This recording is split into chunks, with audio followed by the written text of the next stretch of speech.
Hello, my name is Chard deNiord, and I'm the current Poet Laureate of Vermont, and I'm happy to welcome Sydney Lea, the previous Poet Laureate of Vermont from 2011 to 2015. Sydney Lea graduated from Yale University with a BA, then later a PhD in comparative literature. He's the author of numerous poetry collections, including No Doubt the Nameless in 2016, I Was Thinking of Beauty in 2013, Young of the Year in 2011, Ghost Pain in 2008, and Pursuit of a Wound, which was a finalist for the Pulitzer Prize. Sydney Lea has also published a novel, A Place in Mind, and several nonfiction books. He also completed an anthology that he co-edited with me. I was very honored to work with him on this book called Roads Taken, Contemporary Vermont Poetry, beginning with Robert Frost and going up to the present with its inclusion of Vermont poets. In 1977, Sydney Lea co-founded, along with Jay Perini, the New England Review, which he edited for 13 years, publishing many of today's most eminent poets and fiction writers. He has held teaching posts at Dartmouth College, Middlebury College, Vermont College, and Wesleyan University, as well as Eötvös Loránd University in Budapest and Franklin College in Switzerland. His honors include fellowships from the Fulbright Association, the John Simon Guggenheim Memorial Foundation, and the Rockefeller Foundation, the Bellagio Center, as well as the 1998 Poets Prize.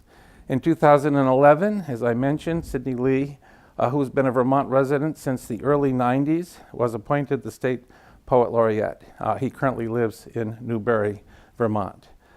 Thank you, Sid, for being here today to talk with me on Poet Speak. I would love to start our show today with you reading a poem, your poem Autumn, which I think would be a nice way to start today.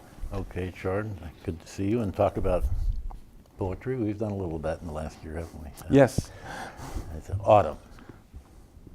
Why not write something for those who scratched out improbable livings here? Someone has managed to sow this broken field with stones, it appears, so someone's scratching it still. Although that Japanese knotwood has edged the tilth. Two wasps in the chill attempt to catch sun on the rail of a bridge. The old local doctor has passed, at almost a full decade past 90. He never seemed depressed. 70 now, if barely, I consider the field again.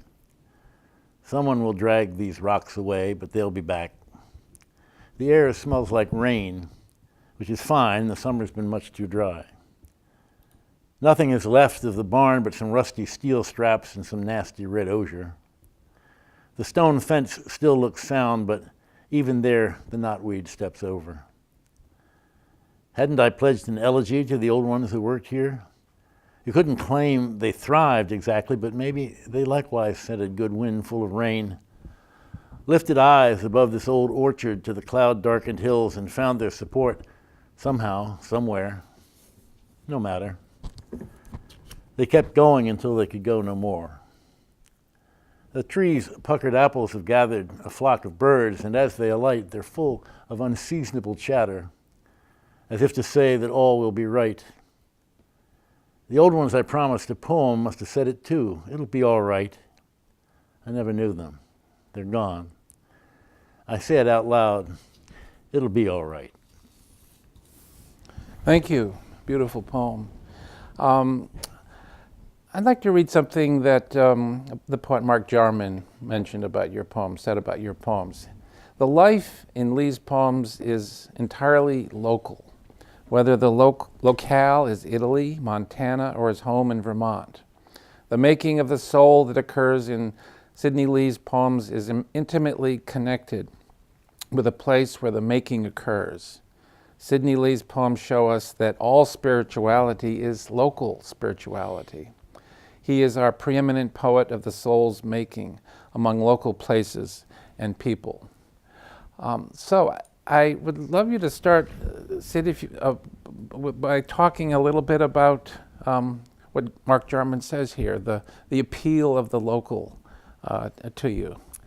When I was young, although I was raised in suburban Philadelphia, my uncle had a farm out in the country that I spent every waking minute at if I possibly could. I always had a great draw to the natural world, and I knew old characters there. And then when I have a now 4-generation relationship to a very remote corner of Maine where I knew men and women who preceded power tools and electricity. They're all gone now, but I knew them, and they were characters in all meanings of that term, and wonderful storytellers. And I sought out their equivalents when I got hired at Dartmouth in 1969. I lived in New Hampshire for 25 years before escaping to Vermont. So I knew old people of that ilk in both those states as well. And I had never considered myself a writer at all. I'd done some writing for myself in college, short stories almost exclusively. There were no writing courses at Yale in my era. And then because I was unwilling and frankly afraid to go to Vietnam, a conflict which I didn't understand very well. I did know that one of my roommates had dropped out to find himself, and he found himself in Vietnam at the very dawn of that involvement and killed almost immediately upon arrival. So I was scared as well as striking some kind of a moral pose. So I went and taught school for a year. In the school that I attended myself, I had no public school credentials, and discovered after a year of teaching high school French and English that the work was way too hard. I ought to try something else. Given student deferments, I went to grad school, did all my coursework, and was hired at Dartmouth without having finished my dissertation. A document inscrutable to everyone, including its author to this day. I'd been talked into writing a theoretical piece. In theory, and I are not great friends. And the chair of the Dartmouth department said, you know, you have to finish that dissertation. And I said, I know, I'm struggling to do it. And he said, I have a solution. He said, the kids are asking for a creative writing course. There hadn't been any at Dartmouth either. He said, well, we'll give them one, multi-genre, and you can teach it. And my jaw kind of dropped. I said, well, why would I teach it? And he said, well, it's not really a real course. You can, kind of just fake it and say some nice things, and it'll give you, you won't have to prepare for it, and it'll give you time to finish your dissertation.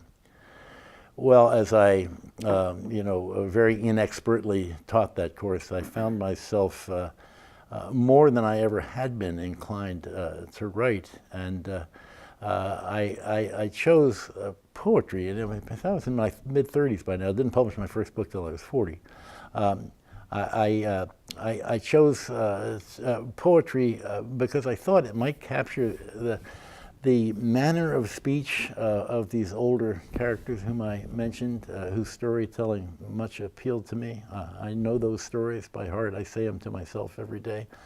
I could get it onto the page in poetry, perhaps, without having to imitate it. I could, some of the rhythms and cadences of the speech could work out in poetry. So I began by writing really short stories in verse.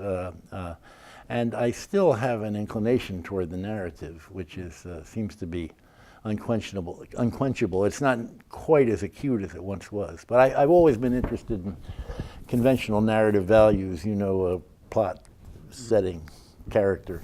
And I tend to include those in my poems. So that's when I got started, and then I finished the dissertation, but then I had to do some scholarly publishing, I was told by the more friendly chairman's successor, and I looked at my dissertation thinking I could get a couple of chapters out of it, one on Poe and one on Mary Shelley, and I opened it up, and I just had a feeling of vertigo, and I said aloud, I don't want to do this when I grow up, and I'm going to just keep. I had a book under contract, a book of poems, though I was led to believe that just as creative writing teaching was not real teaching, so publishing poems did not count as real publishing. So I said, I'm just going to go on writing poems and let the chips fall where they may. Of course, I was denied tenure, but I was lucky enough almost immediately to be hired at Middlebury, which had a kind of a tradition, partly because of breadloaf of writer professors. And I've been, I can't seem to stop. I keep writing these poems and other things as well. Right. Well, you know, you're writing in a long tradition here in Vermont as far as the lyrical narrative. I'm curious, what do you think it is about Vermont that inspires these ongoing narratives? I think that in some respects, since Abraham Lincoln's time, Vermont has been in kind of a state of decline. You know, all the farmers found that there was richer soil in the Midwest and got out of there. There were lots of abandoned farms. To this day, you walk through the woods, which are deep woods, and you find cellar holes and old remnants of old sugar houses and so on. And I think to some extent that, at least in my case, that impels a little bit of an elegiac energy to one's view of the world. I think it did. I think it did for Frost, particularly. I would love you to read another poem that sort of addresses this in a way. It's called Mahayana in Vermont. Yeah. Would you mind reading Not at that? all. It's. I like to walk in the woods a lot, and it has. You know, I like to row and to kayak, and all those repetitive enterprises have a kind of yogic value for me. They empty the mind, and I'm in the moment, as I'm often not in real life, or whatever you want to call it. And I one day just began to count my steps out of curiosity. And this is what resulted when I came back. It's like a Mahayana in Vermont. Do people know what Mahayana is? Maybe we should explain that. It's a kind of yoga, which I don't know much about at all. It just seemed, I like the euphony of the word. Okay. At all events, Mahayana in Vermont. My objectives this morning were vague. As always, I'd hike these hills, a way to keep going against the odds age deals. A way to keep body and soul together, not so much thinking as letting things steal into mind. But I started counting from the very first step I took. I wore rank old boots, ill-laced, and patchwork pants. Around my neck hung the frayed lanyard of a whistle I used to summon our trio of dogs who capered and yelped their pleasure at one of our walks, and more miraculous still, at having me for a master. It's true in a sense that I always count as I wander, though it's usually the beats of a tune, Thelonious' Blue Monk, a favorite, that mark my time. These counts felt odder, better. We scattered a brood of grouse at step 91. The deer flies strafed us. At 500, a late trillium glowed by a ledge like a lotus. Right along, the rain kept pounding. I was mindful of all these things, but I never stopped counting. Life was good and more. It was worthy of better response. At 1,000, I thought enough and counted on. Nothing was coming to mind. Nothing was coming again from my hike half the day ago with 3 dogs through rain, but a mystic sense of well-being in quietly chanted numbers. Whatever this trance, I treasured it as a wonder, not to be wrenched into meaning as in every second counts, as in you should count your blessings, though of those there seems no doubt. Thank you. That mystic sense of well-being, is, I guess that really captures it in many ways. Well, I hope so. Your life in you live right on the oxbow of the Connecticut River. I do. In Newbury, where you said you go kayaking and swimming. Almost daily, yes. And I like to read that poem, but I remember the poet Richard Hugo giving a reading, and halfway through these dark gray poems, Degrees of Gray in Phillipsburg and so on, he stopped and he said, I do want you to know I'm lots of fun in real life. So I like to put in a poem like this occasionally just to indicate that I don't wander around in a morose fog all day long. I'm reminded of something Carl Dennis, the Pulitzer Prize winning poet, said about your work. The poems, he said, often grow out of reminiscence, but they are poems without nostalgia, in which the harsh has equal billing with the beautiful, in which memories are approached not as sources of grand revelation, but as nodes of vitality that the poet is still in the process of understanding.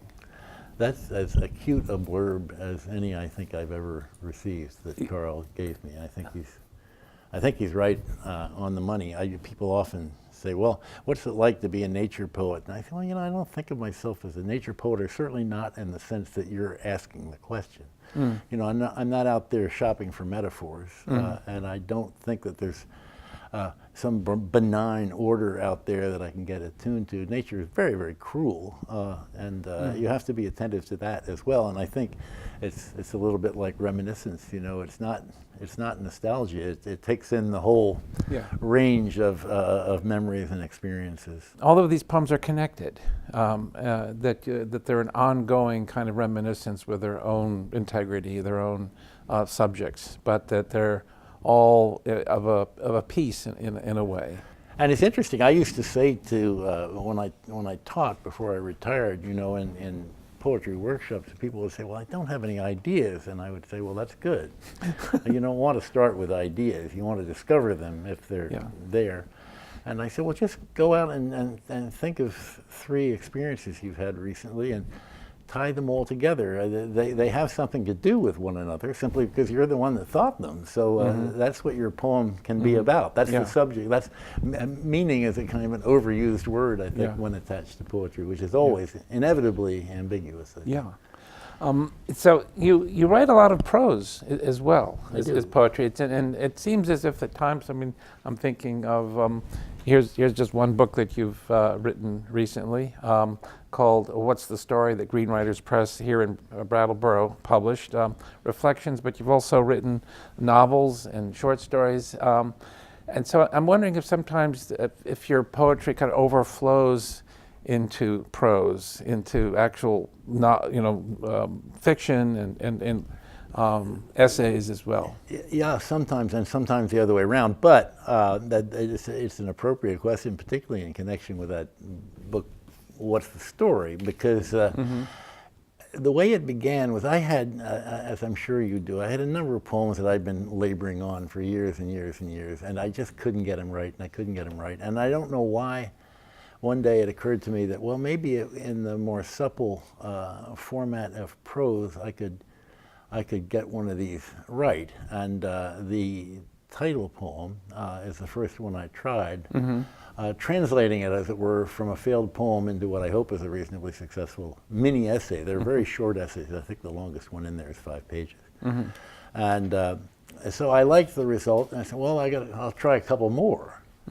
And I did the same, and then I began to just write these little mini essays.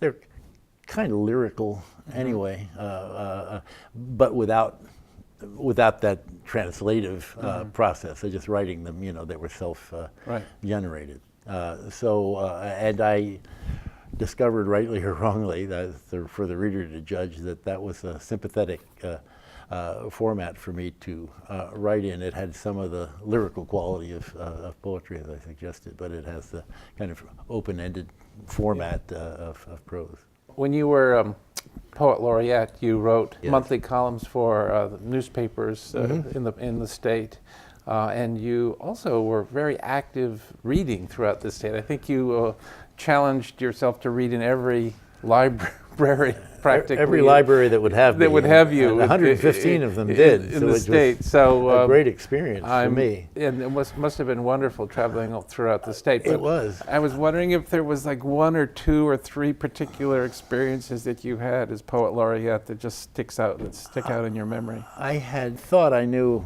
every little hamlet there was to know, but I would discover ones that I'd never even heard of who would invite me to come. And I read a little of my work, but for the most part, I talked about other people's work. I talked about poetry. I talked about what I thought poetry could accomplish that other modes of discourse could not. I was reading in a tiny little town way up near the Quebec border, and this gent had walked in and was sitting in the front row, and he was a burly-looking fellow with bib overalls and the smell of the cow barn. And when I got to talk to him, the genuine brogue of the ex-Vermonter. He was not some stockbroker who'd fled Wall Street and pretended to farm. And he had a book in his hand. And afterwards, he came up and said something kind to me about my presentation. And I said, "What's the book?" And he said, "It's Mountain Interval by Robert Frost." Ah. I said, "Oh, really?" I said, "That's one of my favorite collections." He said, "How many poems can you say out of it?" And I, kind of preened a bit. I said, "Oh, probably 4. I can say them all." I said, "You can." He said, "Well, try me." So I wasn't asking him to read any of the famous ones. He was reciting things like pea brush and gum gathering and what have you. And he knew absolutely every word. And I asked him how it happened. He was actually reciting the right, poems, reciting not them, reading them. Not reading them. Oh my gosh. Yeah, and it turned out that his father had farmed in Ripton and was a neighbor of Frost's. So they'd become friends. And he would read Frost's poems to them in the evening. And I said, "You read others?" He said, "I read some other poetry." He said, "But it's mostly Frost that I read." And you encountered a poet who lived up up in Burlington. Gene Connor. Gene Connor. Now 98 years old. So you old. just found this poet who had just been kind of writing quietly her whole life, a former librarian. Yeah, I was giving a reading at Champlain High School, and this woman was sitting in the front row with a group of her friends, all considerably younger than she, but all retirees. And afterwards they came up and said some nice things, and one said, "Well, this is a real poet right here," and pointed to her. And she was very unself-vaunting, Well, then I went back and I looked up, she had a book. She published her first book when she was 86. And then she published her second when she was 91, I think. And I read them and I just thought they were really quite wonderful, poems. And we've become more pen pals than actual pals. That's amazing. So I just mention you were of course you were the Poet Laureate from 2011 to 2015, but you really continued to be very active in Vermont, and we edited this book together, Roads Taken, in which we discovered many more poets in Vermont than we even thought existed. And, yes. Could you talk just a little bit about what it was like? Our technique was, we asked each poet to send us 5 poems, send both of us 5 poems, and each of us would pick 2. And it was pretty extraordinary how often we landed on the same ones. We had some differences, but in general we tended to agree, so it was a pleasant relationship. Ended up with 96 poets. Yes, astonishing. It's astonishing. I would love you to read another poem before we conclude. This is a poem that a lot of people know, and you've read a lot, but it never gets old. So I thought, I'm glad to hear that. so I would love to hear it again. As I say, I tend to be on the river, living where I live virtually every day, and I like to compete despite my advanced age, I like to compete in flatwater kayak races and so on. You just competed in a kayak race in Maine, up in northern Maine where you live, and came in 3rd behind 2 fellows whose cumulative age doesn't add up to yours. Yes, indeed. And every so often, when I'm not pretending I'm 25, I go down with my wife and just in an open canoe, and we paddle at leisure and see what comes up. And weight being what it is, I'm in the stern, she's in the bow, and I just noticed her back one day, so I wrote this, not knowing where it was going to go. I just started writing about my wife's back. All naked but for a strap, it traps my gaze. As we paddle, the dear familiar nubs of spine bone punctuating that sun-warmed swath. The slender muscles that trouble the same sweet surface. We've watched and smiled as green herons flushed and hopped ahead at every bend, and we've looked up At a red tail tracing open script on a sky so clear and deep, we might believe it's autumn, no matter it's August still. Another fall will be on us before we know it. Of course, we adore that commotion of color, but it seems to come again as soon as it's gone away. They all do now. We're neither young anymore, to put matters plainly. My love for you over 30 years extends in all directions, but now to your back as we drift and paddle down the tranquil Connecticut River. We've seen a mink scratch fleas on a mudflat. We've seen an osprey start to die, but seeing us think better of it. 2 phoebes wagged on an ash limb. Your torso is long. I can't see your legs, but they're longer, I know. Phoebe, osprey, heron, hawk. Marvels under Black Mountain. But I'm fixed on your back, indifferent to other wonders. Bright minnows that flared in the shallows, the gleam off that poor mink's coat, even the fleas in its fur, the various birds, the lust of creatures just to survive. But I watch your back. Never have I wished more not to die. That's beautiful. Thank you. Thank you very much for reading this. I wish we could read many, many more. In closing, what are you up to now? I have another collection coming out next year. That'll be my 13th. It's a book called simply Here. Interesting. I found myself writing a lot of poems which sort of, as it were, focused on here-ness. We're here. I think it has something to do with going into my 8th decade. Well, I'm still here.